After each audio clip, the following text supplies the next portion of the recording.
Hello gamers and welcome back. I'm Rob, of course, or Warshack if you want to call me by my in-game name, and it's about that time that we talk about a few more of the cards that have been released for the upcoming expansion, Mean Streets of Gadgetzan. These cards are actually quite a bit different than, I wouldn't say quite a bit different, but they're a little bit different than the cards we've been taking a look at previously. They're definitely pushing the one-of decks that Reno fits so well into, and when Reno disappears, everybody loves kind of like playing the one-ofs and having the ability to sacrifice the kind of reliability of having two cards in your deck with really powerful minions that have effects that kind of make up for that, for only having one of each card. And we'll actually get into that once we kind of hit more and more of these cards. But the first class we're going to talk about is Mage. I've added a little pop-up here on the side so we know what class we're talking about. And we're going to talk about the Cabal Lackey. And this is a 1-drop, 2/1 battle cry. The next secret you play this turn costs 0. So I've been posting, especially all of the Mage cards on our Instagram page and our Twitter page, kind of talking about how perfect they fit into our secret mage, our super secret mage deck, right? Like, we built the deck guide and we performed so well with it, and we're like, man, I feel like this deck is missing something. And this expansion, the next couple cards we cover, it's like literally right what it needed for a super secret mage is actually going to be a viable deck. Like, the deck guide we built was good, and it actually performed really well at what, rank 3 or 2? We went like 6-0 with it. But these cards are just going to put it right over the edge. And this card in particular, I don't think this is what's going to make it. Granted, it is a good card. It's a 1-drop, 2/1, so like the stats are pretty good for it being a 1 mana, but the powerful part is it's battle cry. Your secret's going to cost 0, but the thing is, on turn 1, what secret are you really playing that it's going to make that much of a difference, right? Like, you think of really powerful secrets like Counterspell, Spellbender, or Mere Entity, and all of those kind of require your opponent to play something big, like you Counterspell a 5-drop spell, or you Mere Entity like an Emperor or Azure Drake. But on turn 1 or 2, your opponent's really not going to be throwing out anything huge, and it would almost feel like a waste of a secret if you counterspell like a coin or like a flame imp or some, really low creature. So I don't think this guy is actually going to be that great.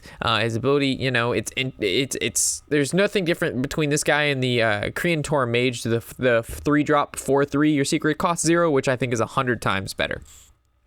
The next spell the next mage card we're gonna talk about is Potion of Polymorph. It's a 3-drop, a secret, which is nice, but it's really not that great in my opinion. After your opponent plays a minion, transform it into a 1/1 sheep. So there's examples of which this card is really good, and there's examples which this card really is just a weaker Mere Entity, right? So if you're looking at it on a good standpoint, your opponent plays, let's say, Ragnaros, the Fire Lord, or a powerful Death Rattle minion. It's going to polymorph it, or if you're playing against maybe an Anyfin, or let's say a Murloc Paladin, and you transform their War Leader into a sheep. Yes, that's really good, but the chances are your opponent is going to play a good Death Rattle, Battle Cry, or some special minion in their deck. I mean, most classes, or most players you play against are going to play around Mere Entity. So now it just gives them yet another secret that when whatever creature they play after you play that secret, they're going to play around it even harder now that there's 2 secrets that are going to somehow affect their minion when it gets played.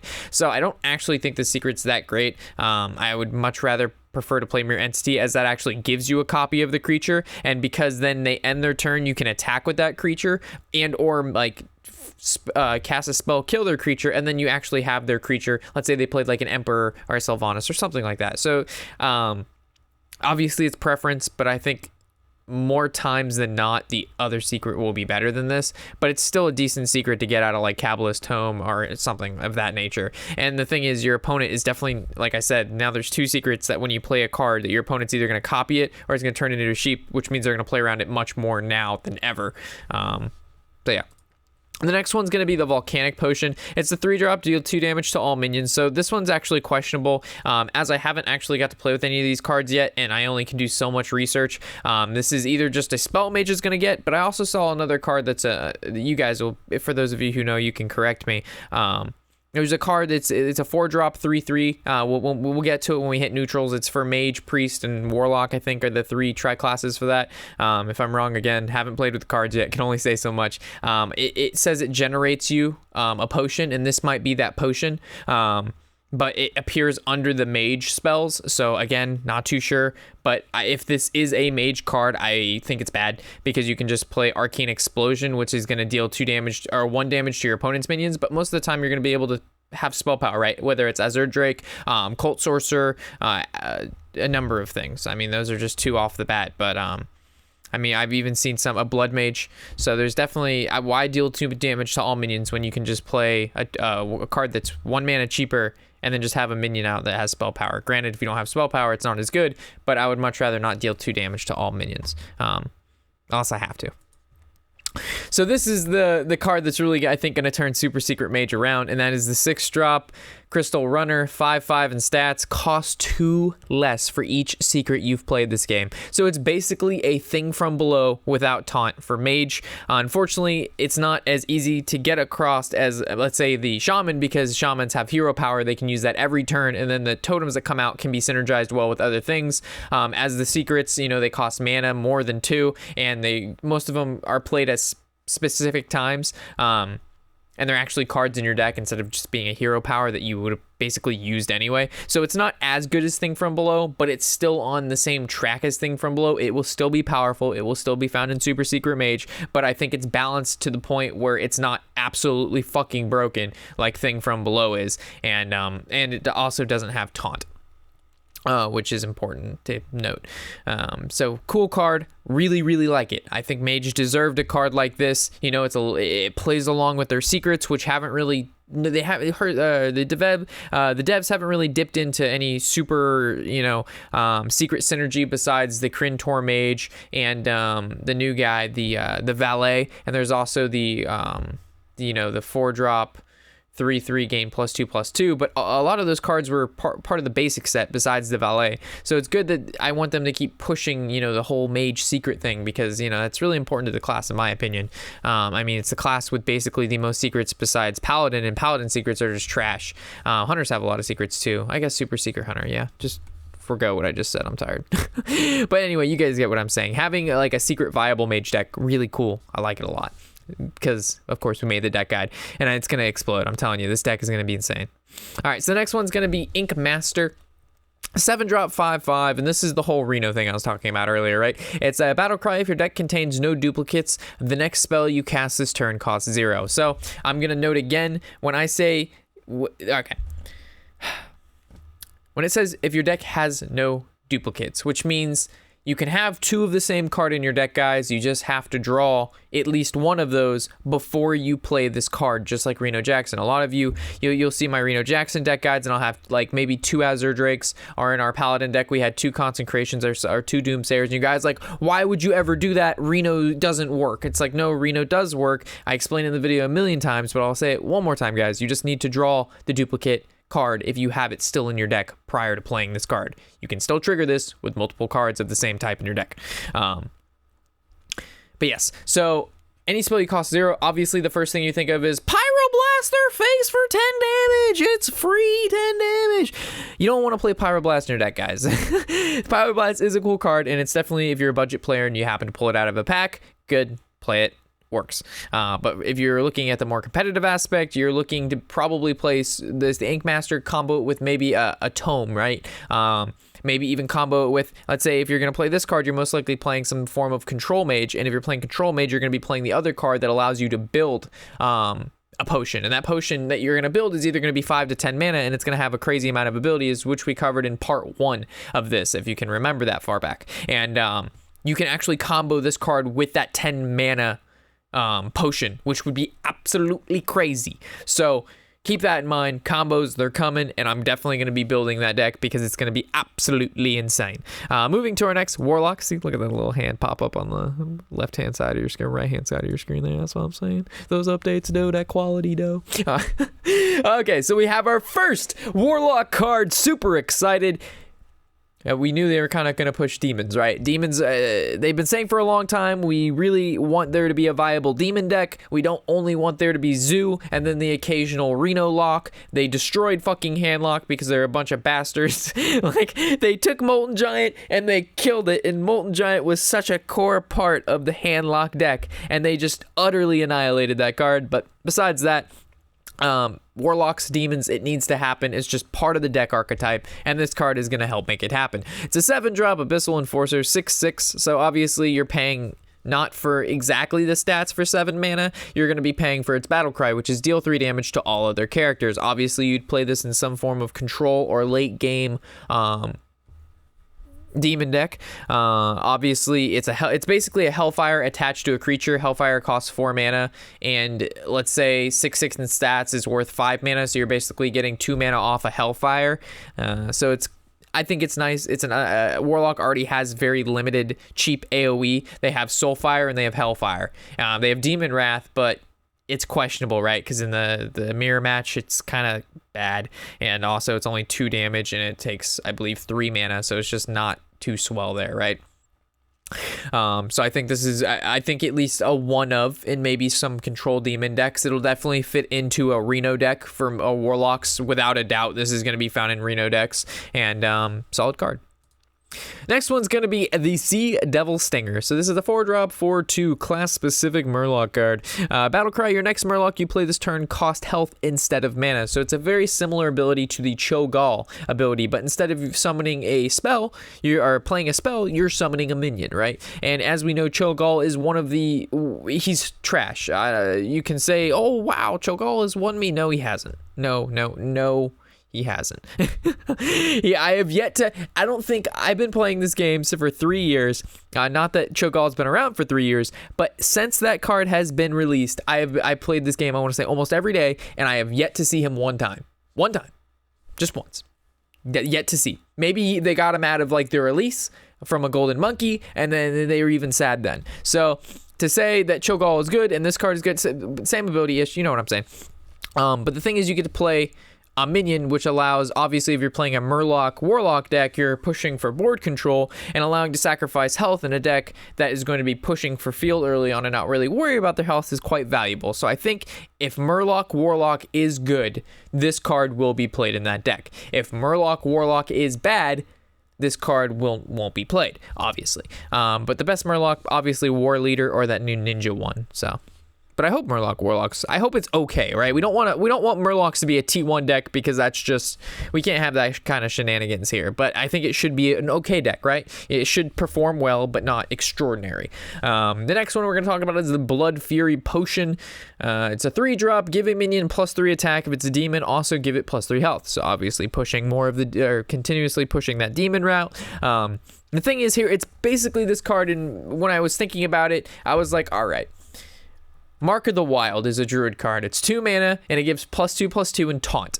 Mark of the Wild is not played. And I was like, okay, well, what buff card is played? Blessings of the King is pretty good. It's a paladin card. It's a 4 mana, give a creature 4/4, no taunt. So I'm like, okay, well, this is basically in the middle. It gives a creature 3, for 3 mana, you're basically giving a creature 3/3, assuming that you're playing this in a demon deck. I don't see why you wouldn't, but...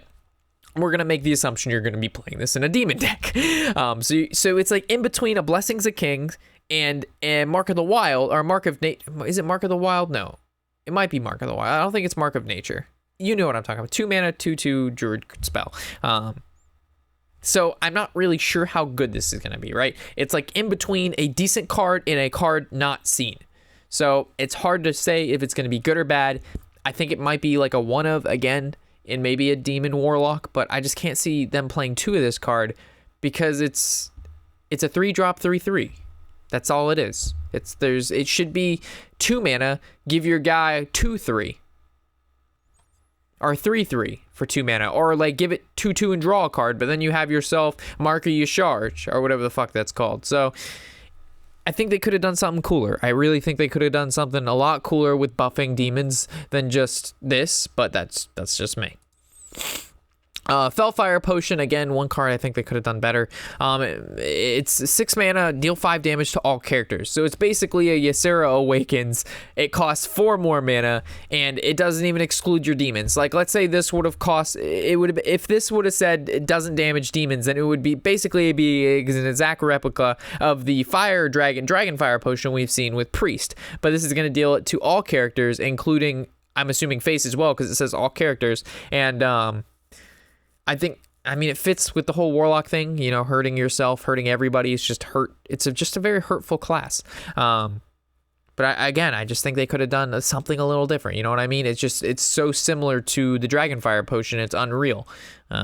but it's worse because it does it to all of them instead of just not dragons, which why would you play demons when you're gonna be killing your own demons when you could just go and look over at priest over there, which we haven't gotten to their legendary yet, but it's pretty good in my opinion, and all the dragon cards which they've got, right? So it's just like if you're gonna make a really good priest shit and you're gonna try to bring those dragons back, you gotta at least bring demons who you've never touched once. Like you sprinkle some fucking salt on them and expect them to like grow, but you need that fertilizer, you need that dank moisture, and you're killing me, Blizzard.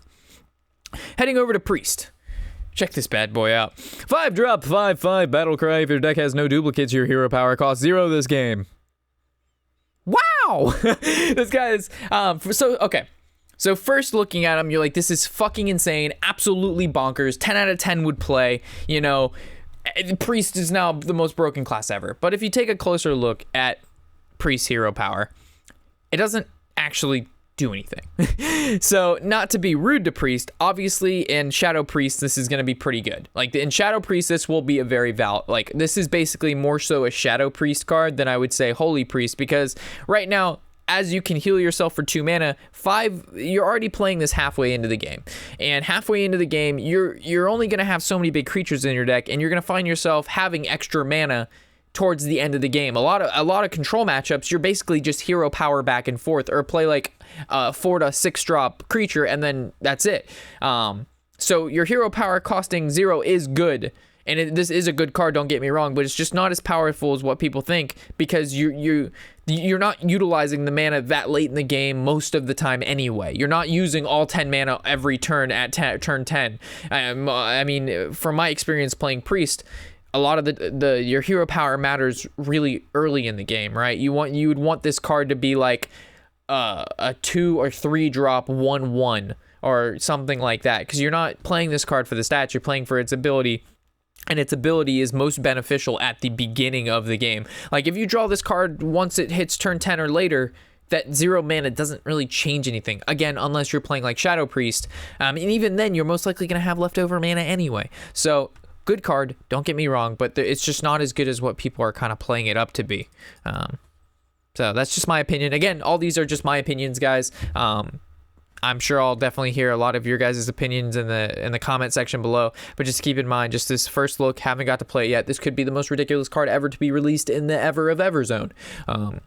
But again, that's just kind of my take on it. So we're going to head over to the neutrals, and I couldn't really find a cool neutral little logo here at the bottom, so I just picked the Hearthstone logo. So we're gonna roll with that. We've got the 3-drop Toxic Sewer Ooze, the 4/3. So Battlecry, remove 1 durability from your opponent's weapon. This is very similar to the Blood Scale something. It's a 1-drop 1/2, remove 1 durability from your opponent's weapon. But the cool part about this is you're not sacrificing stats to have this ability. Like with Acidic Swamp Ooze, same thing with that. You're playing a 2-drop, you're playing a 2-mana creature, and it has 3/2 in stats, which is good. Like that's just a good statted 2-drop, and it has a fair ability. If you can't use the ability, the stats again are still fair. So this would be an example of a fair statted neutral card that has a decent ability for players who may not be able to afford Harrison Jones and things of that nature. It's a common. You're not really giving up much, right? You're going to be playing a good card that's decently statted. You're not getting punished that hard for not having the gold or the dust to be able to craft yourself an epic or a legendary. So I think this is a cool card. And yeah, I think he should be eating a weapon, in my opinion. Like he should have something in his tongue there, like something, I don't know. If you're going to say you're Toxic Sewer Ooze and you've got some oozy stuff going on, you're going to destroy weapons, you need to look like you can destroy weapons. Right now, you're looking like a really mean red blood cell, and that's about it. The next one's going to be the Backstreet Leper. 3-drop, 3/1, Death Rattle, deal 2 damage to the enemy hero. Awful in Arena. This card is absolutely trash in Arena. I feel bad whoever gets this card in Arena. I believe Crip was going to say the same thing. It could be found in aggressive decks. That'd be the only decks you play it.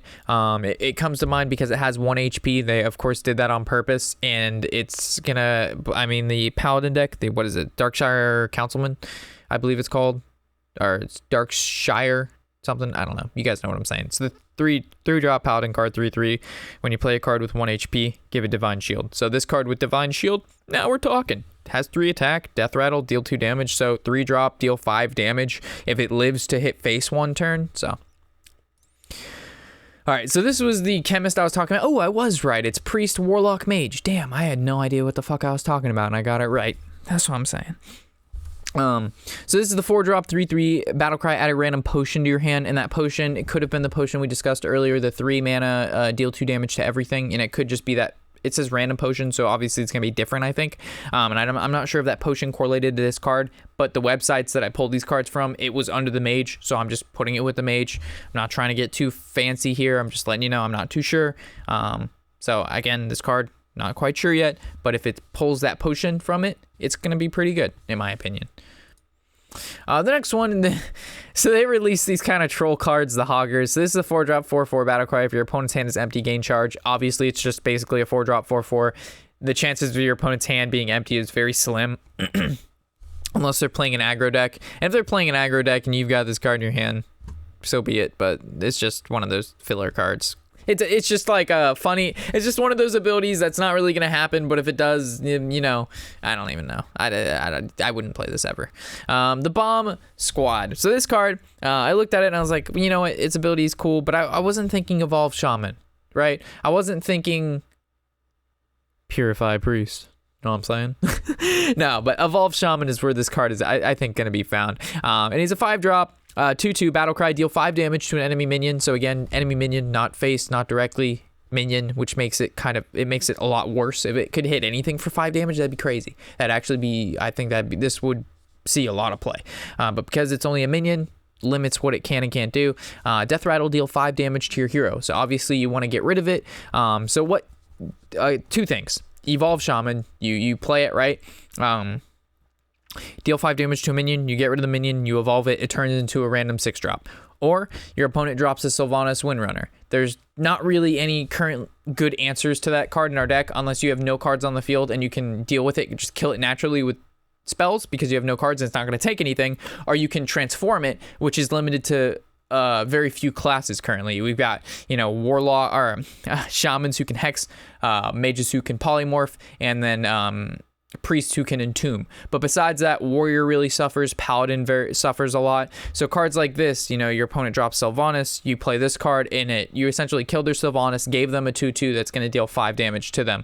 But this situation's probably not going to happen that often because you have to have no cards on your board and your opponent has to play Sylvanas and you have to have this in your hand. So there's a lot of requirements that need to be met. But Evolve Shaman, I think it's going to be pretty good in that deck. The next one's going to be the Spiked Hog Rider, more Huffers. 5-drop 5/5 Battlecry. If an enemy minion has taunt, gain charge. So it's not as unlikely as the other card with your opponent having no cards in their hand. I think your opponent having a taunt minion is, you know, that's going to happen. So it's not out of the question, but I still wouldn't play it. It's just not a good card in my opinion. And the next one, sorry, these last couple cards are kind of underwhelming, guys. I always kind of leave the neutrals to the end, and then these neutrals are just, you know, just not the best of the crop, but I'm sure they'll get better, or at least we'll see some better ones next time. The 6-drop, 6/6 Leatherclad Hog Leader Battlecry. If your opponent has 6 or more cards in their hand, gain charge. Again, one of the cards that has some sort of hog requirement. Again, probably won't see play, but you look at cards like this, right? The one costs 4 mana, one costs 5 mana, one costs 6 mana, and you look at the spells that when a card is just bad and you're not going to play it in your deck, you still have to look at cards that summon random things, right? So when we Ironforge Portal for Warrior, now we have a new 4-drop 4/4, which increases the odds of getting at least a decent minion than getting, you know, a 4-drop 2/2 or 2/3 or whatever bad 4-drops there are. And then for this one, Moonglade Portals now has a chance to summon another 6/6 instead of the Corrupted Seer, which is a 2/3, or Moat Lurker, which is a 3/3, which I constantly, if you've seen that video, I casted Moonglade Portal 3 times in 2 different games. I got 2 Moat Lurkers and 1 Corrupted Seer, and I about fucking shit bricks. I was so triggered. So you got to kind of look at all, like, not only the card itself, but other cards that kind of are affected by this card being a particular mana cost. So there's more to play than just the card itself, which you have to keep in mind, which a lot of times I forget all the time, but I'm trying to stay on it, guys.